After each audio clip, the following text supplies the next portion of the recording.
Anyway, that's the box office top 10, some new stuff, and we'll start with 9.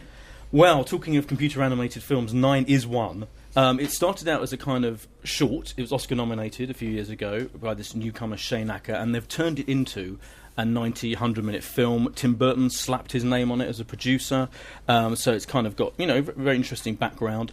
It's set, as many, many films are these days, in a post-apocalyptic world, a nightmare world where no humanity seems to exist anymore, but there are these strange little things that are kind of mechanical, but look like rag dolls, and they're all numbered on the back, and 9 is one of them. Let's hear a clip. Where's 8? That thing has them! It's taking them back to the machine! Then it's too late. We have to get out of here. We must try to find another safe place. No more hiding! We're going after them. All of us.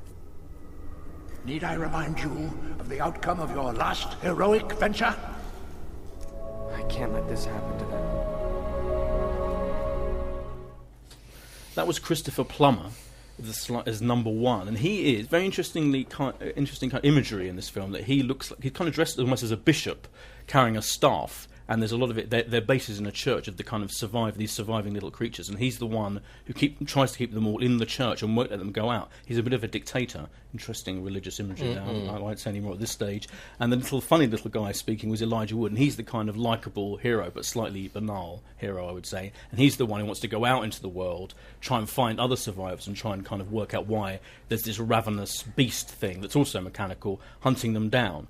But I have to say, my first thing I'm going to say, I don't know what Nigel's looking at me like I'm about to say something really important, is it's just not that exciting. The original 10, 15-minute short, fantastic. It looks beautiful. It looks a bit like the first 10 minutes of Wall-E. It has that kind of bleak, very brown and grey look to it. And I imagine when the filmmakers saw Wall-E, they were like, oh my God, we've done an entire film looking like this. And then they kind of set in a similar world.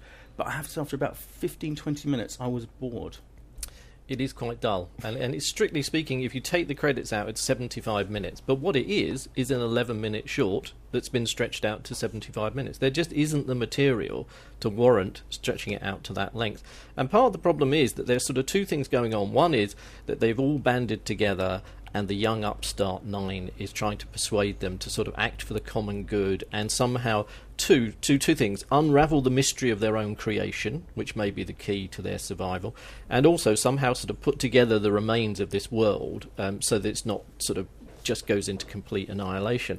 But the problem with that is they're just these kind of little animated dolls made out of sacking and scrap metal. They're about 8 inches high, which presumably means that smaller children should identify with them a little more.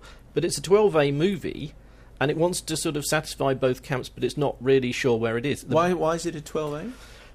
Well, that's an interesting question, but it seems to be for adults as far as I can make it, or at least for kind of 15, 16-year-olds and up, because it has a lot of kind of very adult dialogue. It has a lot of violence in terms of machine-on-machine violence, but nevertheless kind of big, exciting action sequences that could be just stressful, distressing for younger kids. But it is a bit bizarre that it's 12A. I thought it could have been PG, really. But it does seem to be aimed primarily at adults, and yet it's not nearly sophisticated, witty, clever enough, really, to interest adults for 90 minutes. It's actually, the dialogue's kind of banal. It just shows you, I kept thinking, it just shows you how brilliant the Pixar films are, because it's so hard to do these films that appeal to adults and maybe children. I don't think this one's particularly even trying to appeal to children, but it doesn't really capture your imagination like any of the Pixar films. It sounds like it might fall in between a number of stools, Nigel. It does. I mean, the problem is that it would like to have that kind of simple storytelling that you have in the Pixar movies, but what it is a big, clunking,